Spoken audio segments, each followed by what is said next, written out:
Boa tarde, alunos. Vamos iniciar nossa aula de História. Hoje vamos ver um pouco sobre o fim da convivência pacífica.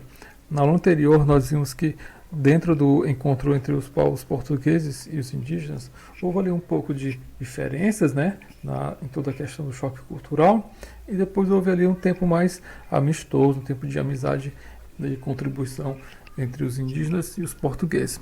Hoje vamos passar um pouco desse capítulo e ver que essa convivência pacífica ela não perdurou por muito tempo, então teve aí o fim dessa convivência, esse período mais amistoso, mais pacífico entre esses dois povos. Vamos seguir. Bom, o fim da convivência pacífica. A relação amigável entre os portugueses e indígenas logo se transformou em conflito. Como que aconteceu isso? Os portugueses eles queriam que os indígenas trabalhassem como escravos e também que mudassem todos os seus costumes, né? Cultural, ou seja, religioso e os seus hábitos cotidianos. Eles queriam, por exemplo, que os indígenas usassem roupas e se tornassem ali católicos. Como eu falei, os hábitos cotidianos deles, viviam nus os índios. Portugueses queriam que eles já usassem roupas, vestimentas mais próximos dos europeus e tornassem ali católicos. Sabemos que os indígenas, né, têm ali o seu credo diferente, sua religião, a sua cultura, né, de fé é totalmente diferente da nossa. Eles acreditam em deuses, né, a partir dos elementos da natureza. E a religião católica, né, predominantemente no mundo, acredita ali em Jesus Cristo, em Deus como Salvador de todos os cristãos. Então, muitos indígenas resistiram à escravidão e logo fugiram ou então lutaram até a morte. Aqueles que foram aprisionados e escravizados trabalharam na construção de povoados e vilas e também nas plantações e nos engenhos, né? Já vimos isso, povoado, vila, plantação e engenhos nos capítulos anteriores, ou seja, parte da população indígena ela trabalha ali como escrava nesse grande período da história, como vocês podem ver nessa ilustração de Jean-Baptiste Debré. Essa ilustração ela aí vai mostrar, né, numa época em que na época em que a pintura foi feita, a escravidão dos indígenas ela já era proibida por lei, mas mesmo assim os indígenas eles continuaram sendo escravizados em muitos locais do Brasil, né? Período ali, como nós sabemos, período bastante sombrio da história do nosso país.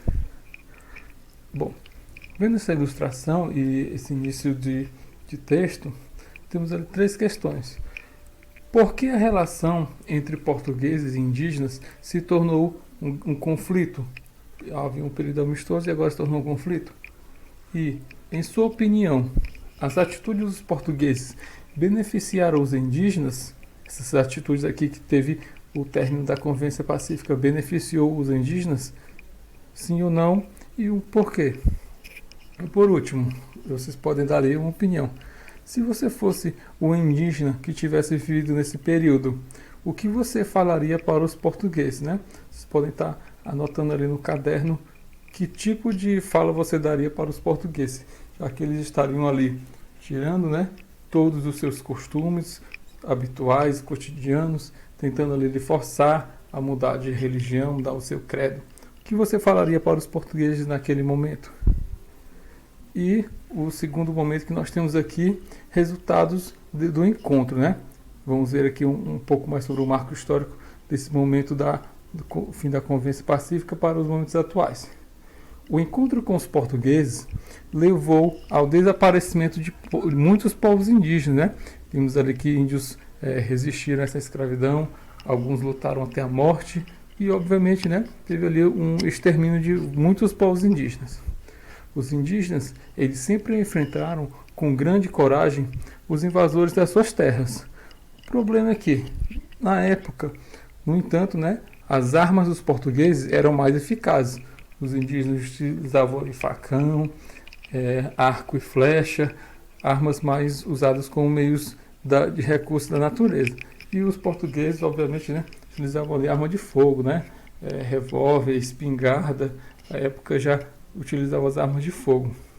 Aí muitos indígenas conseguiram se refugiar em lugares escondidos e também na floresta. Os indígenas também, eles não tinham ali a resistência a várias doenças trazidas pelos europeus, como é o caso da gripe, da tuberculose, da varíola, né, e a catapora. É o que nós podemos ver no momento atual de pandemia de Covid também, né? Os vírus, né, causadores dessas doenças, vírus, bactérias causadores das doenças aqui citadas que os índios não resistiram, né? Os índios não tinham ali os anticorpos, pois eram ali povos que não tinham um convívio próximo, obviamente, né, pela distância, pela cultura e tudo. Então, assim, os indígenas eles não conseguiram sobreviver por muito tempo a partir de terem adquirido essas doenças também. Aqui vocês estão vendo na ilustração indígenas que estão lutando pelo reconhecimento dos seus direitos, né? Do lado aí vocês têm um protesto indígena que aconteceu ali em Brasília. Estão ali em Brasília, sabemos que é a nossa capital federal, onde está concentrado ali todo o poder legislativo, judiciário, executivo, onde é tudo ali resolvido para a União. Atualmente também há no STF, né, toda uma discussão sobre demarcação de terras indígenas, um marco histórico temporal para que sejam adquiridos os direitos dos indígenas, tudo bem? Então, e a quarta questão nós temos aqui 3 manchetes que vão ali ilustrar questões enfrentadas pelas comunidades indígenas atualmente. Vamos ler cada uma delas. A violência à comunidade indígena na Bahia gera protestos. Segunda, indígenas reivindicam atenção à educação e o combate ao racismo. E a terceira, comunidades indígenas reivindicam melhor a estrutura no setor da saúde. Ou seja, temos ali desde antigamente até os momentos atuais, os indígenas ali tentam sempre, né, reivindicar os seus direitos, tendo resistência aos povos ali que tentam enfrentá-los, derrubá-los de alguma maneira. E a perguntinha, logo após ler as manchetes. Os fatos apresentados nas manchetes, nessas 3 manchetes acima, elas têm semelhança, ou seja, esses mesmos fatos que estão aqui nas manchetes, eles são iguais, né, parecidos com a situação vivida dos indígenas no passado, né, toda a questão de violência contra eles e eles mesmos resistindo? Sim ou não, e você vai justificar se essas reivindicações dos indígenas, elas têm ali uma semelhança com o mesmo que ocorreu com eles no passado. Tudo bem? Então, isso aqui é a atividade por hoje. Vamos seguir. Até a próxima aula.